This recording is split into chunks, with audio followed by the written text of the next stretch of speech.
guys, Tattoo for You Richard here, and I'm not in the nerd room. Nah, I was out in the living room today. I still have stuff out here and things, and something else going on. So what this is I'm gonna build a list, a very competitive list. No, not really. It's gonna be fluffy as can be. So yeah, Scrag Guard asked me a question on my Monday update video, and our Q&A video update thing. A lot more has been just Q&As and not as much update because I'm slow.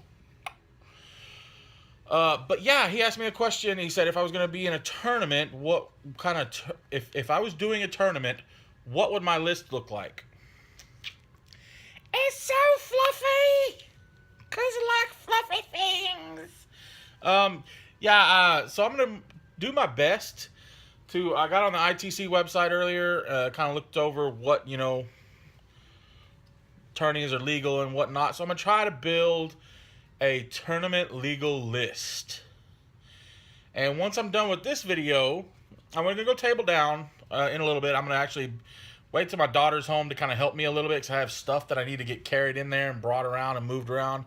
And carrying things on my own gets a little difficult trying to walk and stabilize and not break models. So when she gets home, she might give me a little hand. And what I'll do is I'll figure out my list, set it out on the table, like all the models I have.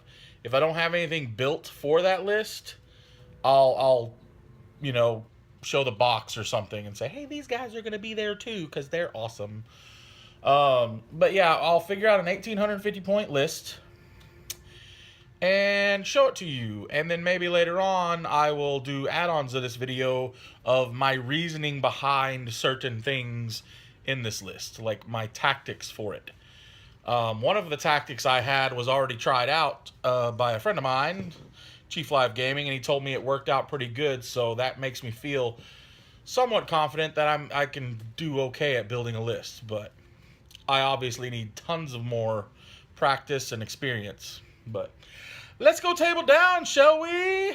And see what I can do. My beard's already growing back pretty good. Looks just getting thick. It's gray, though. Old man. Let's do this. So, the Imperial Order 66 has threatened the sovereignty of the Tau Empire.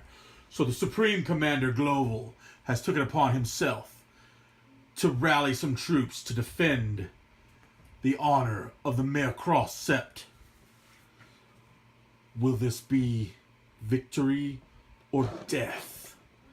Probably death, because I suck at this game.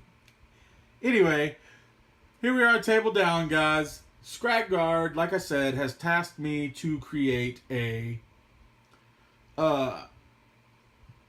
tournament-friendly, tournament-legal list. I did my best, not knowing a lot about tournaments and the ins and outs. Got on the ITC website, figured out what I could, read up on the rules and stuff and what I thought. Anyway, I've made my lists according to what I thought was right. And what I'd like to play, because it'd be fun. There might be some cheesy chunkiness in here. Might be a few curds in there. Little cheese curds. Through no fault of pretty much not knowing, just seeing some things that I thought would be fun to throw on a battlefield. But anyway, for the most part, everything's there. There are a couple things I'm missing because they ended up being boxed away and I couldn't find them yet. They're here in this room somewhere. Just with the move, I have things in areas and I haven't gone through everything quite yet. So, in the meantime, we're just going to pretend we know what we're talking about and pretend I've got everything I need. So, without further ado, let's check it out. Obviously, right off the bat, you see Big Daddy in the back. That's what I was talking about. Probably some little cheese in here. But, let's get this down and right there so you can see. Let's get my light turned over this way just to her. And go to town. Let's see what we got, guys. So, where is something I can put the guys on to have them pop up closer to the camera for some of them. So, here. First off, for my HQ unit. Now, no, this is not a Cold SAR commander, but the suit is one of the things I've got boxed away, and it's not even done being painted yet. So, for the HQ unit, the HQ choice, I have to hold on. I'm jumping ahead.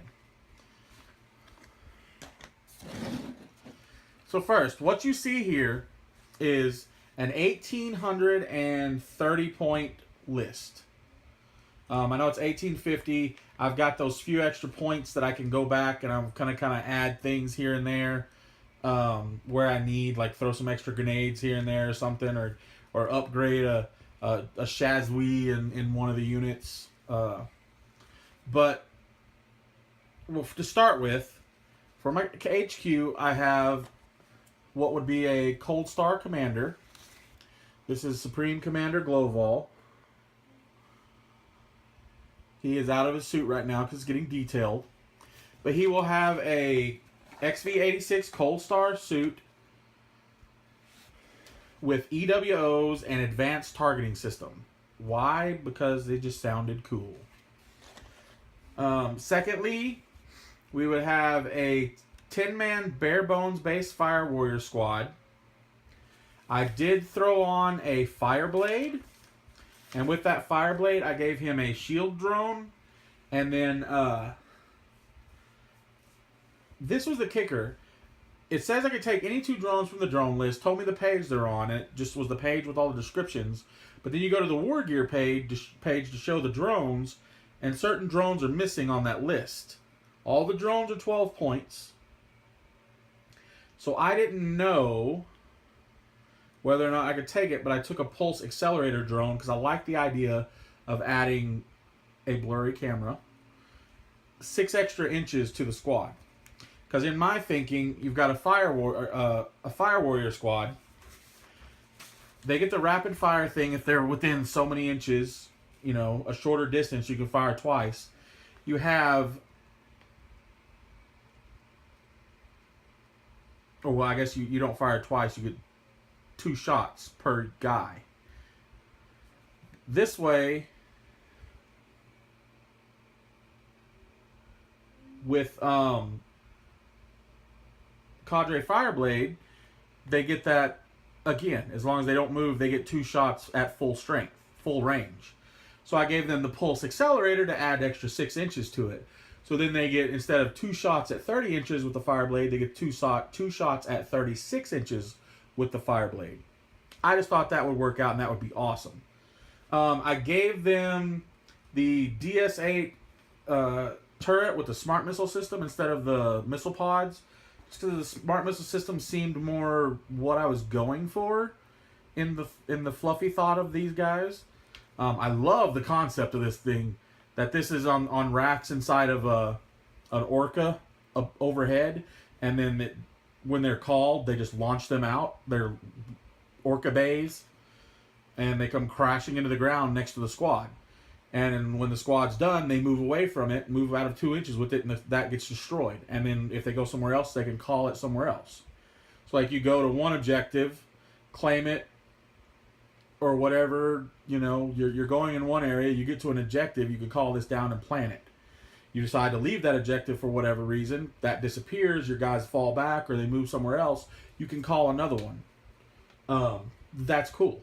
That's really cool. So I talked about the...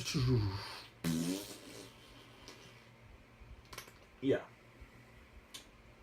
So anyway, I've got these guys, this squad, with the Fire Warrior, the Fireblade, and all that stuff. My little custom Fireblade guy. I like that guy. He's my favorite. I like him. He points to where to shoot. You shoot over there, guys. It's okay. Just shoot there. Everything will be alright. Just make those guys over there go away. He talks like that too. That's Steve. Here we have a Breacher squad. Standard Breachers.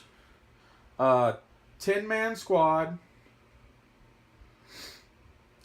I gave them 5 of them EMP grenades. I gave them a dedicated devilfish. The devilfish will have twin-link smart missile systems. And then disruptor pods. I just gave them disruptor pods just because, I thought, why not? Give them a little extra bonus in cover and then out of cover. Then again, my theory for that is the breachers, they have their pulse blasters. They're stronger the closer you are. You have 3 different ranges. Like when you're within so many inches, it's this strength. If you're in a little bit between here and here range, it's this strength. If you're super close, it's this strength. That's a cool concept. That's awesome. It's like a shotgun. I can fire a shotgun with birdshot 50 yards, and it's going to be, knock a huge hole in a door, or knock a bunch of pepper in a door. You're within 20 yards, that pepper shot's going to be a little tighter. You're within 10 feet of the door, it's going to be a hole in the middle of the door. So, yeah, I think that's cool. I like that idea. So, throw them in a devilfish, rush them up your table, flank people, have them go take objectives. Somebody's holding an objective, whip those guys up there, jump them out, and have them shoot. That's part of the thing I'm trying to figure out. When I'm checking the rule books, like what's the deal with shooting after embarking. But in my head, this is a good concept, and this is one that somebody tested out for me, and they said it worked out pretty well. So cool. I like that idea too. Then we have over her, we have a Tetra squad, 2 Tetras that I want to bring in just because I like the Tetras and my Pathfinders aren't ready yet. Otherwise, I'd probably do, depending on how much they cost, because Tetras, dude, it's 50 points for 2 Tetras. And marker lights and happiness and infiltration and all that jazz, that's kind of cool. The Pathfinders, obviously more points, and I would want to put them in a devilfish too, so they can kind of move around a little quicker. Maybe not. I don't know. But yeah, so I got 2 Tetras. We have in the back, we have the Wyvara. We got the Mr. Y-Tide over here. I just like the model all the way around. And then everybody says it's loads of fun. You've got a flamer and then this crazy ion blasty cannon gun thing. And it's jumps and floats and flits like a butterfly. It's cool. It sounds like just so much fun to play. And I want to use it. I really like the model. I'd want to use it. So it's bare bones base. I gave it nothing. I have the 2 different Riptides in there, and I didn't give them any of them their shielded missile drones, just because it'd be cool to have that extra firepower. But from what I understand and what I've heard from people, you lose that missile drone in a hail of gunfire, then they have to take a morale check. More than likely, you'll pass it, possibly, but who wants to take a morale check and have your Riptide run away because it lost at a tiny shielded missile drone? I think that's stupid. Again, I don't know if that's correct or not. Just things I've heard. I'm going strictly by newbie, rookie, my thoughts. This is just fun. So again, we got that guy, bare bones. We jump over to the other Riptide. Pretty much bare bones. I did upgrade it to the ion cannon because I wanted more heavy firepower. It does have standard. They come with the smart missile pod system, or the missile pods. Well, obviously that's his chest. So what you see is what you get on that guy. It's his chest is the missile pods. Left him the way he is. Upgraded the ion cannon so that way I can have some heavier hitting weapons. The burst cannon to me, more infantry-like. I wanted something, because typically if you're playing in a tournament, you're probably going to see a lot of heavier armor and stuff like that. Especially going up, like, say, Imperial Guard, you're going to have tanks probably out your butt. I want to have something that's going to at least possibly put a dent in them a little bit. Especially seeing, say, an Imperial Knight. You see those all the time at tournaments. People taking 2 and 3 of them. I want something that's gonna maybe put a hurting on them a little bit, you know. Then we drop down to the Storm Surge. Just another favorite model of mine. I really love this model, so that's why I wanted to add it. And it's a good puncher. You know, I mean, you've got the smart missile pods, you've got the high yield missile pods, or I can't remember what exactly those are called. You've got the destroyer missiles.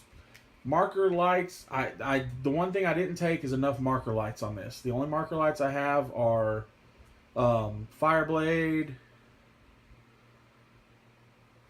the couple of others get marker lights naturally. Oh, we'll get to those later. Those have marker lights. But then I have the Tetras who have marker lights, which I think that's going to be like their main task, is lighting up things for the Storm Surge. So they could get, so I could burn those marker lights for some strength D in those destroyer missiles. And I'm looking forward to see if Forge World puts out some more stuff with destroyer missiles, because I think that'd be really fun. But yeah, so he's got his destroyer missiles. I gave him the twin link burst cannons over the flamers, just because I like the burst cannons. Flamers are cool too, but you know, it's a template weapon. Template weapons are cool, but if you had a squad a little bit coming at you a little bit more spread out, you're only going to be able to hit so many of them. At least with the burst cannon, I get multiple shots to try to take out a good handful. I gave him EWOs and shield generator for extra help. EWO, again, is just a concept that sounds cool. You get people coming in from deep strike and stuff, and you can shoot them supposedly. I don't know if I need to go back and check that rule, but that's my understanding. So yeah. And then I upgraded, instead of the pulse blaster gun, it's a cannon. Like the closer the range, it does like strength D if you're within so many inches. But I think it's like only 10 inches. And usually if something's within 10 inches, you're not gonna kill it in one shot. You better have hoped you've piled it down for a while. So I gave him the blast template weapon, the pulse driver cannon. So that way I could take out maybe a chunk of infantry that's bulked up on a marker light it. It's got decent range. Somebody's sitting on an objective, pop that blast template on top of them, see if you can whittle that objective, the people on the objective, down as much as you can. So I know, from what I've seen in tournaments, objectives are the kicker. You've got a lot of objective points you want to take and you want to kick people off of, so don't let them get objectives. What else did I do? Oh, the other thing, reason why I like the Storm Surge, I like his stabilizers. I like the fact that, I believe it's in the shooting phase, you can drop your stabilizers, fire all your weapons normally, then the next turn, as long as you didn't move, stabilizers are still down, you can fire in the shooting phase twice. All your weapons twice. So that template weapon is getting fired twice. All your missiles it's got are getting fired twice. The burst cannons are getting fired twice. Everything's getting fired twice. Then on your following turn, if it's still alive, because it's wreaked a bunch of havoc and made everybody mad, you pop up those stabilizers, you move. And I love the thought of advancing the front line. You know, you're going to wipe things out. You're going to want to move forward and kind of close off the area and kind of choke them up as much as you can. So then I would move him forward, get him up there. You know, get him in there to maybe make some stomp attacks, or just move him to another position that's safer and redeploy those stabilizers. Because what it sounds like, if it is in the shooting phase like I thought, which I will pull it up real quick and check and make sure. It's right here in this book for Lord of War. Stabilizing anchors. In the shooting phase, yep. In addition to firing normally, a Storm Surge can begin deploying its anchors. From then on, the Storm Surge cannot move under any circumstances or make stomp attacks. No big deal, because you want those extra shots. In the shooting phase of your next turn, and in each subsequent shooting phase, a Storm Surge with its anchors deployed can fire twice. Make the second shooting attack directly after the first has been resolved. The Storm Surge can retract its anchors at the beginning of any movement phase, and can then move and shoot and make stomp attacks normally. So I could technically move to a new position, and then do whatever, and then deploy my stabilizers, and be good to go to fire 2 more shots. I'm gonna pause real quick because I got scared. I'm home. I almost wet myself because I heard something happen in the kitchen, but I didn't want to break the camera. Hold on, I'll be right back. Guys, my wife came home from break. She's awesome.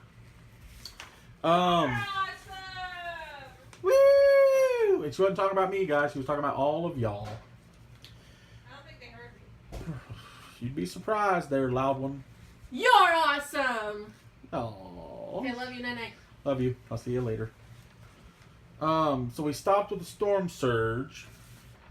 So then I did decide to take one detachment. And this is the one that I don't have all the models for because they're boxed up somewhere and I can't find them right now. But I liked the Optimum Stealth Cadre. I like the idea of all that invisible stealth suity goodness all in one. So it comes with, you've got your Ghost Keel. I gave it the Ion Raker. Again, you know, it's ion cannon goodness, you know, more power for heavier stuff. Gave it the Ion Raker. Has the twin linked fusion cannons up top. Again, more blasty goodness. I might change that to twin linked burst cannons, or might even change to twin linked flamers and go ahead and do a flamer in here somewhere. We'll see. It comes with the two stealth drones. Again, I'm missing the one because it's in a box somewhere because I was finishing things up. So it'll have 2 of those with it. And then for the stealth cadre, you have 2 units of stealth suits. So I went for the bare bones 3-man unit and upgrade 1 man in the 3-man unit to fusion gun. So it'll have the 2 burst cannons and a fusion gun times 2. So there's 2 squads of that in this detachment.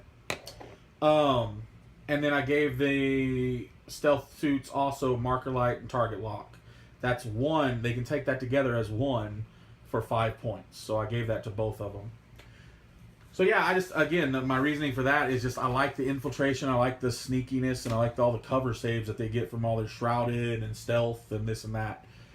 I think it might be fun. Part of me was going in my mind like playing Scrag Guard and what he would bring. And I still, like, imagining his manticores scares me a little bit because that's going to be a lot of raining death down upon me. And I don't know if I have anything that's going to really take that out as much as I thought. If this guy here takes... Let's talk about him real quick. Let's talk about the Stealth Cat. So we have the optimized Stealth Cadre. And it gets, again, 2 units of stealth battle suits, which it has, just not on the table. It gets 1 unit of one unit XV95 Ghost Kill battle suits. So 1 unit can have 1 suit up to 3. So I just went for 1 because that's all I have. Anyway, but it gets a special rules. Is the Wall of Mirrors. At the start of your shooting phase, this formation can network their stealth fields to create a wall of mirrors.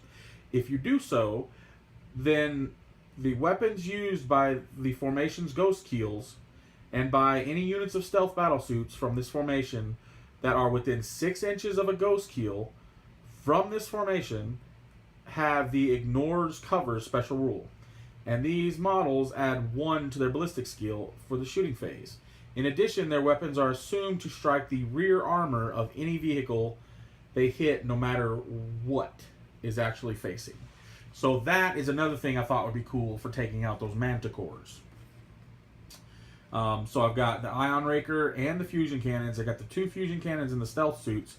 Keeping them close to the Ghost Keel would be a Smashing idea.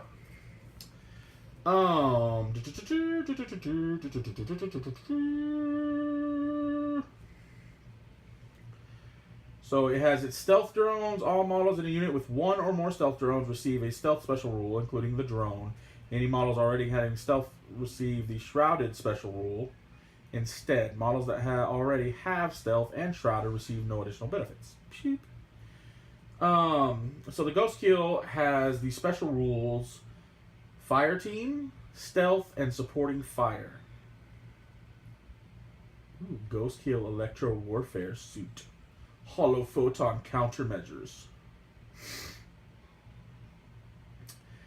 Yeah, so I wonder, does attachment make them like a unit, or is it just a formation? So here's another question for you guys. Can the stealth suits take advantage of the stealth fields from the drones? They're not a part of the unit, per se. They're just a part of the detachment. But is a detachment considered a unit in those purposes? Like, does a detachment have to stay within 2 inches of each other? You know? Or if the ghost kill's taken out, the stealth suits, do they have to take a morale check? Are they part of it? Like, or is it just like, oh, Big Daddy's dead, whatever, we're cool, we're still a unit? That's a good question for a noob like me. Yeah, so anyway, I thought it would just be fun. They don't infiltrate. That stinks. I thought they did. But it goes back to the battle suits have infiltrate. Shrouded, stealth, and supporting fire.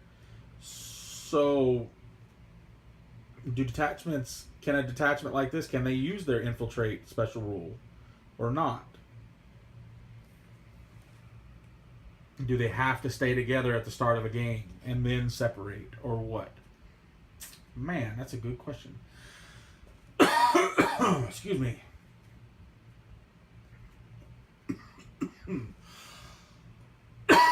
So anyway, guys, an Imperial Order 66. This is my force that Supreme Commander Gloval has brought forth to handle your threat. And it's choking me up. So guys, tell me what you think in the comments below. What I'm missing from the list, any of my questions, do's or don'ts. Is this legal? Is this ITC legal? Again, remember, there's a commander here in a Cold Star suit, so I'll have him whipping around the battlefield just being an annoyance more than anything. I have my Cadre Fireblade with this. Was I allowed to take 2 commanders in a situation like this? The Pulse Accelerator drone, is that something that they could take legally? Since I had issues finding it in the rule book. It's a drone it's in the drone list, but it doesn't have point value or in the war gear list. So I just assumed it was 12 points and so on and so forth. What else was my other question?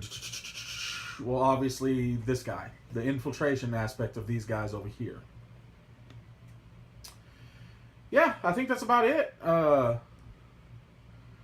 guess the other worthiness is it worth giving the entire unit of breachers to empty out more of my points, since I need 30-something,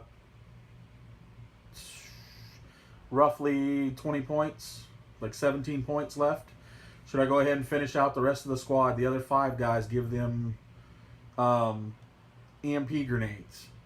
Upgrade somebody to a Shazwee for just strength purposes. Yeah, so that's it. Those are my questions. Mainly is like, how did I do at building my first tournament legal list? Is it legit? Where are my problems? Where are my issues? Try not to think, though, on like, oh, this is a good legal list, but it'll do crap. Try not to think about that. I mean, yeah, let's just go as like, is this something legit that you could see in a tournament? And then from there on, I'll figure, okay, tweaking the list out to make it stronger, sure, whatever. But right now, this is just a fun one that I want to play with. I want to see how it works. If that makes any sense. Anyway, guys, I love you. I thank you so much. I'm going to get cleaned up here and put these guys away. Have a happy, wonderful nerd life, my friends. I'll see you later.